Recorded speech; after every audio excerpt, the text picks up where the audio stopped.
Hello, and welcome to WWDC. Hi, my name is Mike Imbronio from GPU Software, and welcome to Optimized Metal Performance for Apple Silicon Macs. As you know by now, Apple GPUs are coming to the Mac for the first time, and we're really excited for you to see what they can do. Apple GPUs are faster and more power efficient. Your apps are going to perform great out of the box. They support all the features of Intel-based Macs and support all the metal features unique to Apple GPUs. This talk will show you how to optimize for the Apple GPU architecture. If you previously developed for iOS, then some of the advice here today may already be familiar to you. But if you're new to Apple GPUs and want your app to stand out on Apple Silicon Macs, then this is the session for you. Before we get started, let's take a look at where this session fits in your transition to Apple Silicon Macs. On Intel-based Macs, your app runs natively. On Apple Silicon Macs, your app will run out of the box under Rosetta's highly optimized translation layer. Under translation, your app will also be automatically opted into several metal consistency features to ensure that they look great too. But translation and consistency features will cost you some performance, so your next step will be to recompile your app with the new macOS SDK. To learn more about metal consistency and translation behavior differences, please see the earlier session from my colleagues Gökhan and Sam. Once consistency issues are fixed, you're ready to focus on performance optimizations and the focus of this talk. Let's look at today's agenda. In the first section, I'll describe how to fix the top performance issues we've observed in your apps that come from not taking into account Apple's tile-based deferred rendering architecture. You'll learn how to schedule work efficiently, optimize path management, and minimize overdraw. In the next section, my colleague Dom will explain how to use Metal's explicit TBR features to take your optimizations to the next level. You'll learn how to manage tile memory and use tile shaders to optimize the rendering techniques that you already use. And finally, in the last section, Dom will also show you how to optimize for the Apple GPU shader core. Let's jump in. Now, this section requires a good understanding of the Apple GPU architecture. So let's start with a recap from our earlier talks. Apple-designed GPUs have a tile-based deferred rendering architecture, designed for both high performance and low power. It uses a high bandwidth, low latency tile memory to eliminate overdraw and reduce system memory traffic. The Apple GPU first processes all geometry of a render pass in the vertex stage. It transforms and bins your geometry into screen-aligned, tiled vertex buffers that are then passed to the fragment stage. Each tiled vertex buffer is then processed entirely on chip as part of the fragment stage. The GPU rasterizes all primitives in a tile before shading any pixels using fast, on-chip tile memory. Metal is designed to directly take advantage of this architecture. For example, load and store actions make explicit how render pass attachments move in and out of this tile memory. Keep this in mind as we dive into our top performance best practices. I have 3 optimization categories to share with you today. The first category is workload scheduling. Apple GPUs execute different workloads concurrently to maximize utilization and minimize latency. But unnecessary dependencies across render passes can create serialization. So in this section, I'll teach you how to identify and eliminate those dependencies. The next category is minimizing system bandwidth. Apple GPUs achieve maximum performance when system memory bandwidth is minimized. So in this section, I'm also going to show you how to structure your render passes to reduce load and store traffic. And finally, I'll teach you how to minimize overdraw by maximizing the hidden surface removal capabilities of Apple GPUs. Let's start with workload scheduling. Apple GPUs process vertex, fragment, and even compute workloads in parallel using independent hardware channels. Overlapping these workloads maximizes GPU utilization and minimizes execution time. So your goal is to overlap wherever possible. Metal automatically overlaps your workloads whenever there are no data dependencies between them. But data dependencies are a natural result of producing and consuming metal resources between passes. So what we're focusing on here are the unnecessary dependencies that don't need to be there. Let's take a closer look. Apple GPUs process all vertices of render pass before any fragments, so stages from the same pass must execute serially. but vertex processing of the next pass should overlap with fragment processing of the current pass. This even occurs across frame boundaries, so oftentimes the vertex cost is almost entirely hidden by fragment processing.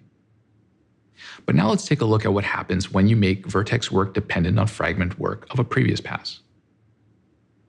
In this example, the fragment stage of each pass is producing data into a metal buffer or texture that is read by the next vertex stage. This will reduce your overlap and extend execution time by creating a bubble of inactivity in the vertex stage. If you see this pattern in your app, then you really want to fix it. But sometimes the pattern won't be so simple or obvious. Unnecessary dependencies often involve multiple chains of vertex, fragment, and compute. In this example, the vertex stage of render pass 1 depends on compute pass 1, and compute pass 1 in turn depends on the fragment stage of render pass 0. All these holes in your GPU activity will again hurt your performance. So now that you know what to look out for, let's talk about how false dependencies come up in practice. False dependencies are caused by sharing the same metal resources between adjacent passes, but not the data inside those resources. In this example, render pass 0 produces data for some later passes into the same resource that render pass 1 consumes, but the data is unrelated. Metal only tracks dependencies at the resource level, and not the data itself. So one way to fix this is to use separate resources. In this example, I've separated the resources into two. So now Metal understands that there's no dependency and will schedule your work optimally. But if separating your data into different resources isn't an option, then you can also ask Metal to not track the resource at all. In this example, we're back to only one resource, but it's now marked as untracked so that Metal will schedule it optimally. Untracked resources let you control if and when synchronization is required. You'll be responsible for inserting any necessary synchronization using metal fences or events. Metal fences and events are powerful synchronization primitives that give you fine control over the scheduling of your work. To learn more about them, please see the previous Metal WWDC talks listed here. Now, the last tip for optimal workload scheduling is pass reordering. You should always encode independent work as early as possible. Let's consider this example again. If compute pass 2 is not dependent on compute pass 1, then encode it ahead of compute pass 1 to fill in the execution gap. Likewise, if render pass 2 is independent of render pass 1, then it should also be encoded ahead of render pass 1. Now, you might not always observe a performance improvement after reordering your passes, because Metal will also reorder independent passes when it can. But Metal's visibility is limited, so it's always better to reorder explicitly. Okay, so now you know what patterns to look out for and how to fix them. But how do you actually find these bubbles? The answer is to use Metal System Trace. Metal System Trace will clearly highlight missed overlap opportunities in your apps. In this example, you can see that the vertex, fragment, and compute stages do not overlap at all. This is because there are unnecessary dependencies inserted between each stage. Here's the exact same frame at the exact same scale, but with all the unnecessary dependencies removed. Notice that there is now significantly better overlap between stages, particularly between the vertex and compute stages. Be sure to use Metal System Trace while tuning your workloads to verify that you're taking advantage of overlap between stages. So that's it for workload scheduling. Now let's explore how to minimize system memory bandwidth. Apple GPUs process render pass attachments in tile storage, and those attachments are moved in and out of tile memory using load and store actions. These actions consume the majority of your app's system bandwidth. Apple GPUs achieve peak performance when they are not system memory bandwidth bound, so it's important to minimize load and store traffic.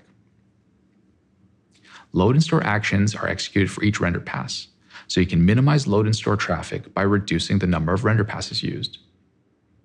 We sometimes see apps with more render passes than necessary. Let me show you some of those common cases and how to fix them. Some apps split updates to the exact same set of attachments into separate yet adjacent passes. In this example, we have 3 render passes drawing to the same attachments incrementally, so that each attachment is loaded and stored multiple times. That uses a lot of system memory bandwidth. This often happens when you parallelize encoding using multiple command buffers.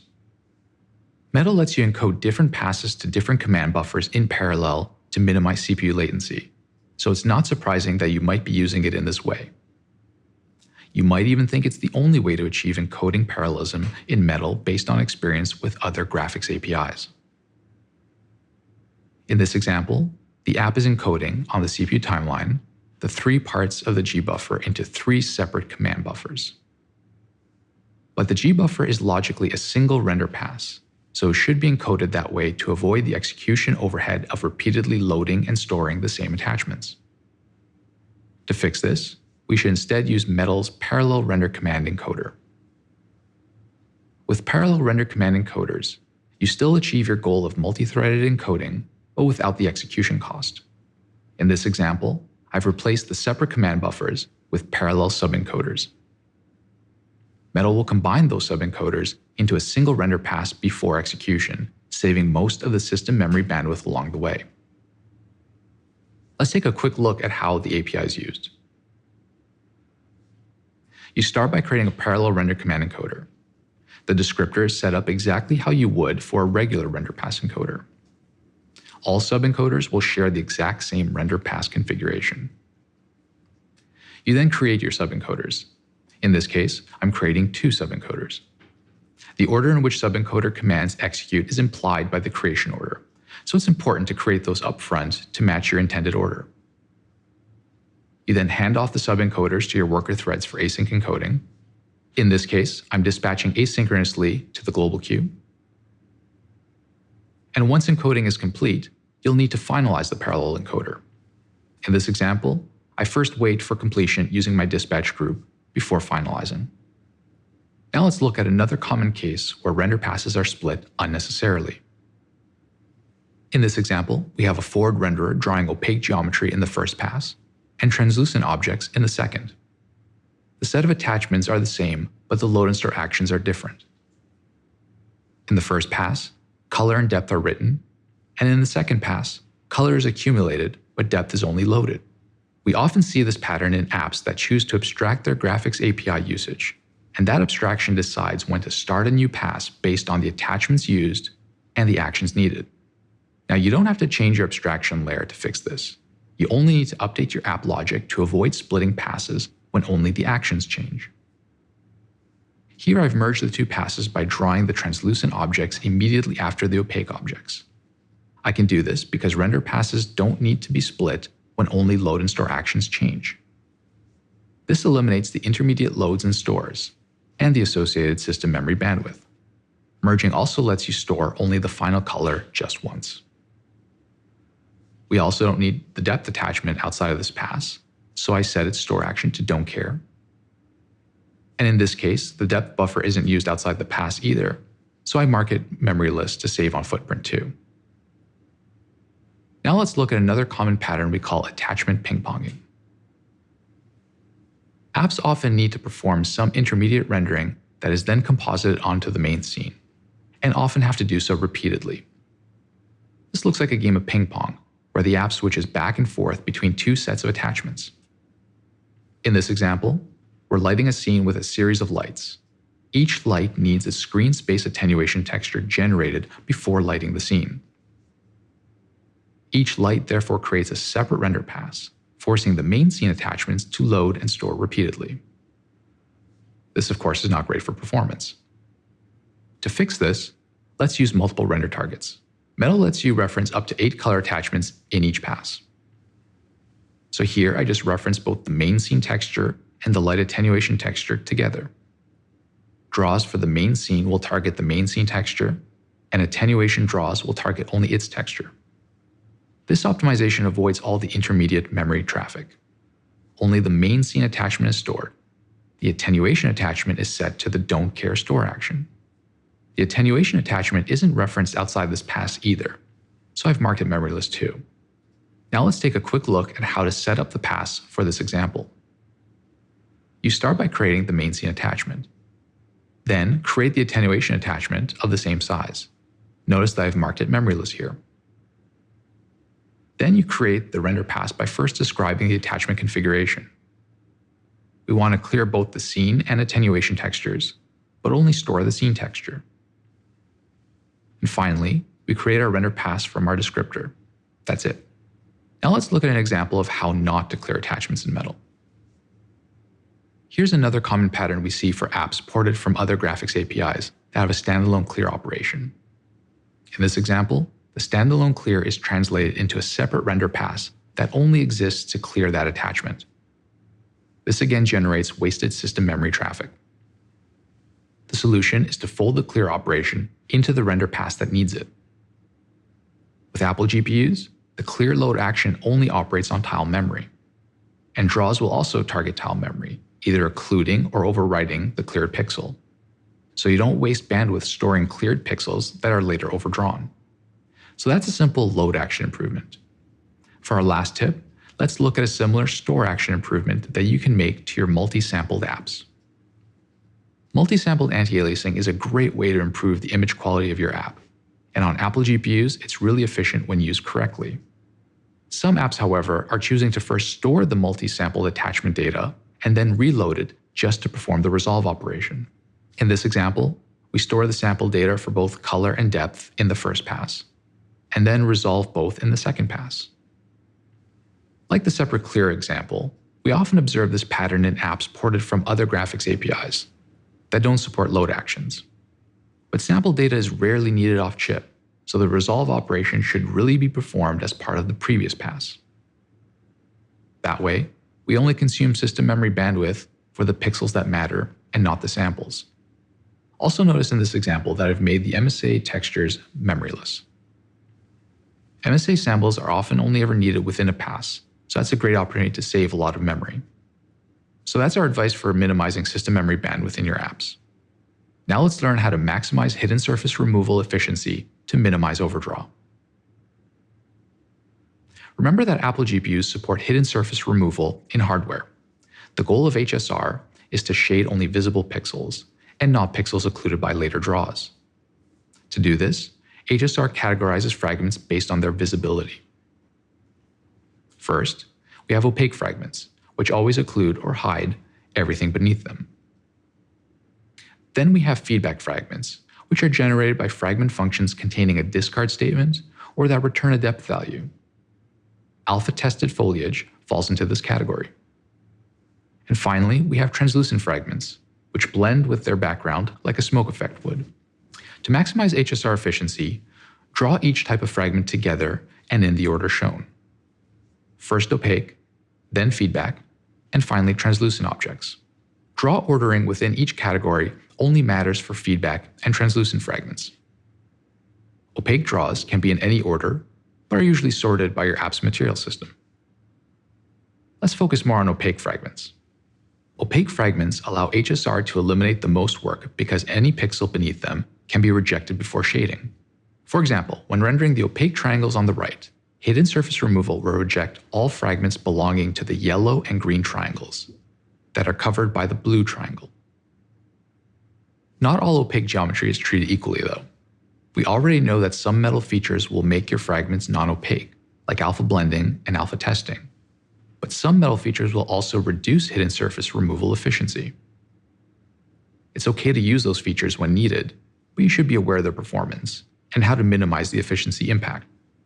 Let's review them now. Metal supports writing to buffers and textures from fragment functions. These resources are not your render pass attachments. By default, Metal is required to execute all such fragments, even if they're occluded by later fragments. Metal does this to ensure that memory writes are deterministic, at the expense of hidden surface removal. But you often don't need resource writes to occur for rejected fragments. And when that's true, Metal provides the early fragment test attribute to recover some of that efficiency. That attribute tells Metal that it's okay to not shade the fragment if it fails the depth test. You should add the early fragment test attribute to these fragment functions wherever possible. Another feature that reduces HSR efficiency is right masking. Right masks allow you to restrict which color channels of a render pass attachment are written, even when the shader writes all the channels.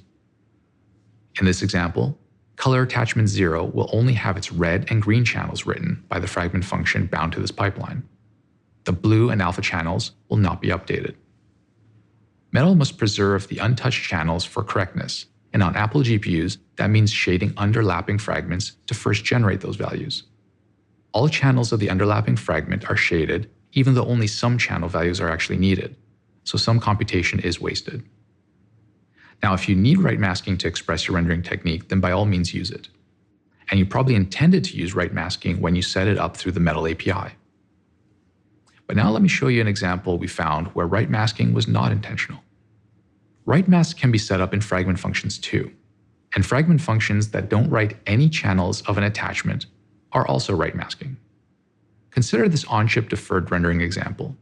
The gbuffer consists of 3 render pass attachments: albedo, normals, and the light accumulation texture. The fragment function of the gbuffer generation phase only writes to 2 of those 3 attachments, because the last attachment isn't used in this phase. This form of right masking was unintentional. You didn't intend to reduce HSR efficiency here. To fix this, we just need to write all of the attachments. And in this case, we can just initialize the lighting attachment to zeros. So remember that unless you really need to preserve the previous values of an attachment, you should write to all render pass attachments to improve HSR efficiency. To close our discussion on hidden surface removal best practices, let's look at the role of depth prepasses on Apple GPUs. Depth prepass is a commonly used technique in existing Mac games to minimize overdraw. You first render the scene into your depth attachment only to determine visibility. You then render the scene again into your color attachments, testing against that visibility, but without updating it. This ensures that only fragments matching the depth test are shaded in the second pass. Now, if you need visibility information before your main scene renders for a particular technique, then you don't have to change your app. But if you only perform a depth prepass for performance, then hidden surface removal serves the same purpose on Apple GPUs. When HSR is maximized, it can reject hidden fragments as well as depth prepasses can, but without any additional costs. With HSR, geometry is only processed once. And HSR doesn't require the depth attachment to be stored, or even have memory backing at all. It also avoids a correctness artifact called z-fighting, where the depth calculation of both passes slightly mismatch. For more information on z-fighting, please see this year's Apple Silicon Mac porting session. So that concludes our discussion on how to minimize overdraw with hidden surface removal. Now my colleague Dom will introduce you to even more advanced optimization techniques.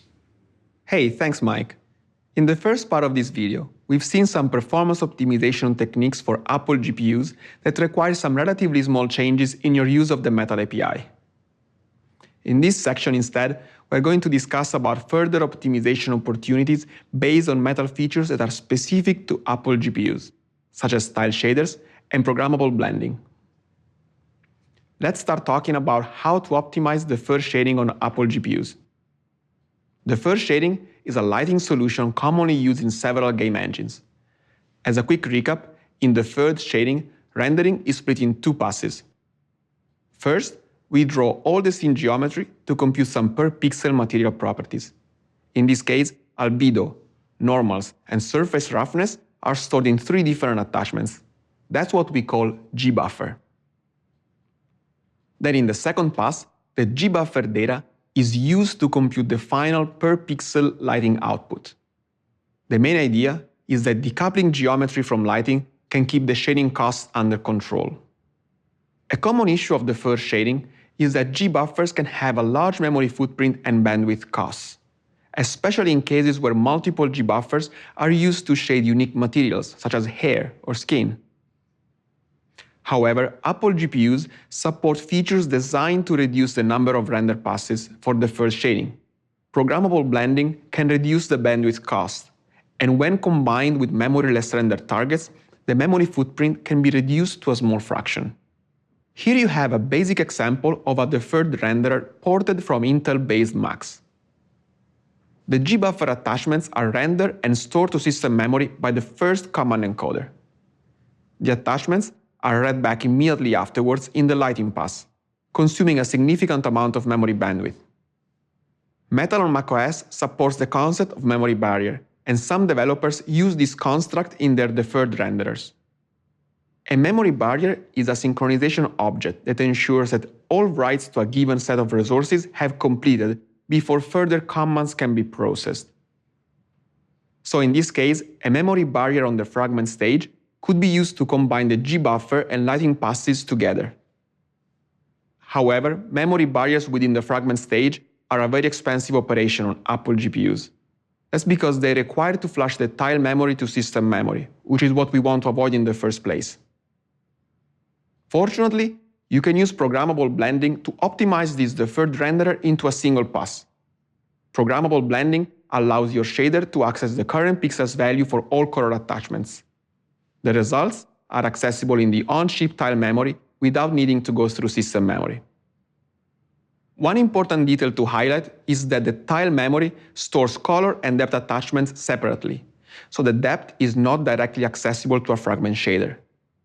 To work around this limitation, you can maintain the current fragment's depth in a dedicated color attachment to keep it available to all your fragment shaders. Now that we know the basics of on-chip deferred shading, let's see some more complex example. Game engines can have multiple lighting pipelines with unique gbuffer layouts. For instance, hair or skin shading often add additional material properties and need custom lighting. Such configuration would consume a lot of memory bandwidth on Apple GPUs. Fortunately, Metal offers a number of techniques to optimize these kind of pipelines. Remember that Metal supports up to 8 color attachments per render pass. If your gbuffer layout is similar among all logical passes of your deferred renderer, and you use only a few unique attachments to store all the intermediate lighting results, then you can keep everything in one pass using programmable blending. In this example, besides the gbuffer attachments, you have one attachment for regular lighting and one attachment for the specialized hair lighting before compositing them together. And of course, if you don't need to reference gbuffer data outside the render pass, then you can even make those attachments memoryless, reducing the memory footprint of your workload. To summarize, we now know that programmable blending is a simple yet powerful feature to maximize the use of tile memory. However, there are cases where you need to repurpose more drastically the structure of your tile memory. Later in this video, we'll focus again on this topic, but before, we need to talk about how to mix render and compute together. Modern renderers often implement more sophisticated lighting pipelines than what we've seen so far. In many cases, those pipelines use both render-based techniques as well as compute dispatches. A typical example is tile-based light culling, which is a rendering technique where the render target is split into small tiles, and a compute shader builds a list of all lights that affect each tile. The final lighting pass uses the per-tile light list to shade only the lights affecting a given tile, reducing the shading cost dramatically. Now that we are throwing compute into the mix, keeping data on chip might require some additional work. Metal supports render command encoders for drawing and compute command encoders for dispatches. But starting with A11 Bionic, Apple GPUs also support tile-based compute dispatches. With tile shaders, you can dispatch thread groups that operate on a per-tile basis within a render command encoder. Tile dispatches introduce implicit barriers against the fragment shading stage of the earlier and later draws. For this reason, a tile dispatch can use the fragment shading results of all earlier draws in the tile and finish executing before any subsequent draws start their fragment shading. Tile shaders are deeply integrated in the architecture of modern Apple GPUs, so they can access image blocks, thread group memory, and device memory as well. With this in mind, let's go back to our tile deferred renderer. Here is a pipeline that has a gbuffer pass followed by a light culling compute pass.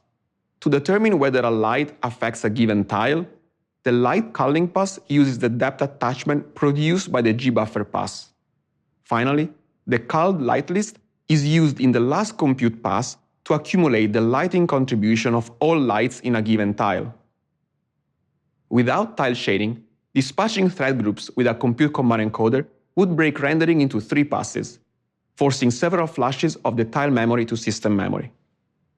Using tile shaders instead, you can access the whole image block data in a tile dispatch, so you can generate per-tile light lists in the middle of a render command encoder.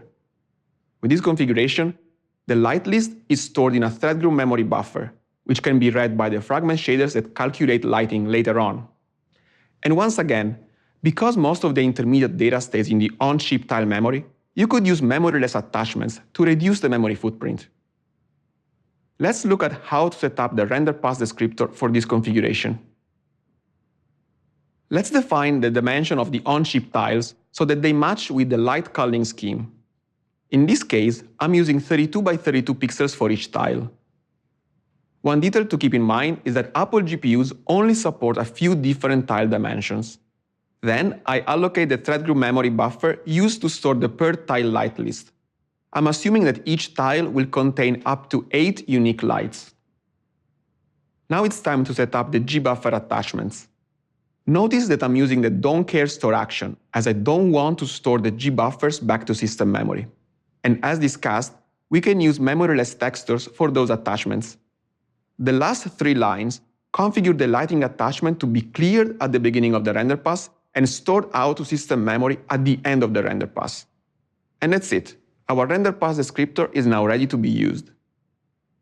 Tile shaders are a powerful and flexible tool, and over the last few years, we at Apple prepared a lot of material about it. If you're looking for a deep dive into tile shading, please see our Metal 2 for A11 Tech talk on tile shading. And if you want to know more about tile-based light culling, please check out our modern rendering with Metal talk at WWDC 19. Now that we know about tile shaders, let's go back to our discussion about how to repurpose tile memory.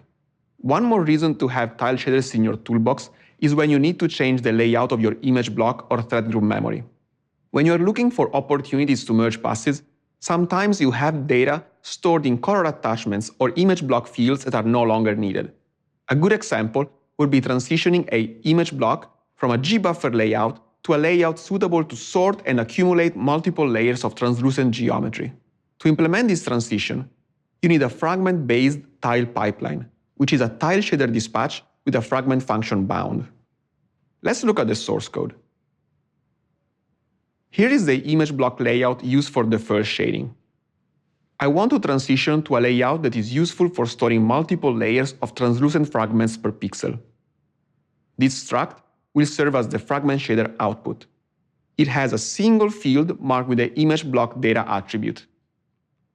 The fragment function will read the first shading fragment input and return a fragment output structure, which will initialize the image block for multi-layer alpha blending. The fragment shader will read any values that need to be processed or preserved from the input image block and return the correct value to repurpose the image block itself. So this concludes our discussion about repurposing tile memory. For further details, please see our Metal 2 for A11 Tech talk on image blocks. In the final section of this video, we'll have a brief architectural overview of the Apple Shader Core, which is a key component of our GPUs. Then, we'll focus on some optimization techniques for your shaders. The Apple Shader Core uses a modern scalar architecture that is closely aligned to the metal shading language programming model. And even if its math units are scalar, the Apple Shader Core prefers to load and store vector types directly. The Shader Core can hoist execution of constant code ahead of time and prefetch constant data, once per draw or per dispatch. This allows each parallel thread to focus on its own unique work. The Apple Shader Core contains both a 16-bit and a 32-bit ALU, so it can perform math at different precisions to reduce power usage and increase performance. You get most of these benefits for free, but optimal performance may require some tweaking of your shaders. The next sections will focus around 3 important topics. Let's start talking about memory address spaces and how to use them effectively.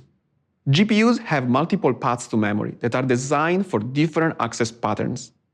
For this reason, the metal shading language implements the concept of address space. Every time you declare a buffer binding in your shaders, the metal shading language requires you to tag your data with a specific address space. Choosing the right address space is an important decision that will directly impact the performance of your shaders. We're going to focus our attention on the device and constant address spaces. The device address space is a read-write memory space with virtually no size restrictions. On the other hand, the constant address space is read-only and can fit only a limited amount of data. Keep in mind that this address space is optimized for the use of data that is constant across all threads in the same row or dispatch. Picking the correct address space is usually a matter of asking yourself two simple questions. First, how much data are we dealing with? If the amount of data is not known at compile time, and each thread in your row or dispatch reads a different number of items, then the data should be placed in the device address space. Second, if the size is fixed, how many times is each item read? If it's a few, then use the device address space. Otherwise, if the same item is reused several times by different threads, use the constant address space. For instance, if you're indexing some data via vertex ID or fragment coordinates, then each thread will likely access a different item. In such case, use the device address space. Choosing the right address space can be critical for achieving the best performance. Next, let's discuss about one particular optimization related to the constant address space. In some cases, the shader compiler can preload your buffers into special registers dedicated to constant data. Let's call those registers uniforms. The preloading happens before your shaders run, so it's a helpful mechanism to reduce latency. Buffers tagged with the constant address space can likely be preloaded into uniforms, and preloading is more likely to happen if the offset of the data within your buffer can be determined at compile time. And if you're indexing into an array, its size needs to be known at compile time as well. Let's see an example. The fragment shader on the left reads an array of light structures from system memory. In this example, constant preloading will not happen. That's because even if we specify the const qualifier, we're actually reading the light array from the device address space. But also, the size of the light array is not determined at compile time. To help the shader compiler to preload your constant buffers, make sure to provide your constants as a single struct, passed by reference. And for your constant arrays, provide a size known at compile time. The resulting code would look like this. The light array is now encapsulated in a struct loaded by reference from constant address space. And the maximum number of lights is known at compile time with the max lights constant. The shader compiler is now able to preload the lights array into uniform registers. Let's now talk about ALU data types and how they can significantly affect the performance of your shaders. First, some definitions. By data types, we mean whatever types you use throughout your shader code. Apple GPUs are optimized for 16-bit data types. So when you use a type bigger than 16 bits, you will allocate more registers accordingly. And if you use a smaller type, you will still consume a full 16 bits register. Using 16-bit data types instead of 32-bit data types, your shaders will require less registers, leading to an increase in shader core occupancy. And higher occupancy means that more GPU threads can be in flight at the same time, which is great to improve the latency hiding capabilities of the shader core. But also, in most cases, 16-bit data types use faster arithmetic instructions than the equivalent 32-bit data types, leading to a significantly better ALU utilization. For all those reasons, use half and short instead of float and int when possible. Don't worry about type conversions. Those are typically free, even between single precision and half precision floating point values. Let's see some example. In this example, consider a kernel using the thread position within a thread group for some computation. I'm using 32 bits, but the maximum thread group size supported by Metal can easily fit in a 16-bit value. The thread group position within the dispatch grid, however, could potentially require a larger data type, depending on the grid size. In this case, for the grid size I'm using, a 16-bit value is enough. The resulting code would use a smaller number of registers to compute local and global positions within the dispatch, potentially increasing the shader core occupancy. Next, let's talk about another case where it is possible to use more registers than expected, this time through floating point literals. The meta-shading language specifies that operations have to happen at the highest precision among all operands. So even if the A and B arguments are using half precision, the compiler has to promote the whole expression to single precision. That's because of the -2 and 5 literals. So when you're writing half-precision code, make sure to use half-precision literals using the H-letter suffix. Finally, let's talk about how to avoid some common pitfalls in the memory accesses of your shaders. In general, try to avoid stack-allocated arrays, as sometimes they force the compiler to generate suboptimal code. For instance, the compiler cannot easily optimize away dynamically indexed arrays initialized at runtime. In this case, if the value of the index argument is not known at compile time, the compiler would likely spill to memory A, B, and C, and read back the correct value based on the index argument. In this other example instead, the loop will likely get unrolled, so the compiler will be able to know the value of the index variable at compile time, optimizing away any spilling.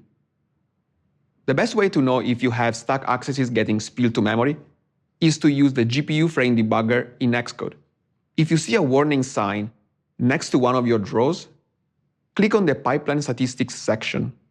This will open a remarks panel containing a message similar to this if you hit any spilling due to stack accesses. Another thing to look out for is the type of the indices used in memory accesses. The best practice is to use sign types wherever you can. Let's consider the following example. Here you have a simple loop accessing a buffer. The loop index variable uses an unsigned type. Unsigned types have a well-defined wrapping semantic in the metashading language. So, if the index overflows, the compiler needs to make sure that it wraps around correctly, and such behavior comes at a cost. Let's take a look at the memory access pattern involving wrapping. In this case, start has a value larger than end. In the metashading language, this is perfectly valid, and what will happen is that the index will wrap around when reaching uint max. To implement this behavior, the shader compiler cannot vectorize the loads together, potentially affecting the performance of this shader. If you need the wrapping behavior, of course, use an unsigned type. However, most of the times, this is not necessary. Replacing the index with a signed type will tell the compiler you don't need a wrapping semantic, as overflow of signed values is undefined behavior in the metashading language. With this change, the shader compiler is now able to vectorize the four loads together, likely leading to a performance improvement. And once again, batching your memory accesses together is generally a good thing for performance. The compiler will try to do it for you, but sometimes it needs your help. Let's consider the following example. The main loop is accessing fields A and C of the foo struct at the same time. The problem here is that those fields are not adjacent, as B is sitting between them. Therefore, the compiler will not be able to load them together. To fix that, you can merge the fields manually like this. Using a vector data type directly forces the compiler to emit a vectorized load in this case. You can achieve the same behavior by simply modifying your structure so that the fields are next to each other. And this concludes our discussion about the Apple Shader Core. Okay, let's review what we learned today. In this video, Mike and I showed you many different optimization techniques for the Apple GPU architecture. We discussed about eliminating unnecessary dependencies to maximize vertex, fragment, and compute overlap. Next, we discussed about avoiding unnecessary path changes through path reordering and merging. We also talked about how to minimize memory bandwidth through proper use of load and store actions. We then discussed about how to maximize the efficiency of the hidden surface removal hardware by ordering draws properly and paying attention to the uses of metal that can affect the opaqueness of your fragments. We also showed you how to use Metal's TBDR-specific features to optimize your apps for Apple GPUs even further. We showed you how to optimize for the Apple Shader Core by using 16-bit data types where possible, and using the right address space to enable constant data prefetch. And then, we discussed about how to avoid common pitfalls in the memory accesses of your shaders. We are now at the end of this road that started with porting your native x86 apps to the new Apple Silicon Macs. So, what are the next steps? If you want to profile your apps, the Metal System Trace instrument is the best tool at your disposal. And remember that we at Apple prepared a lot of material to help you squeeze every bit of performance out of your apps. In particular, check out our new talk about Metal app profiling in Xcode 12 from my colleague Sam. And don't forget to check last year's WWDC talks about delivering optimized Metal apps and games, as well as the modern rendering with Metal talk. Thank you.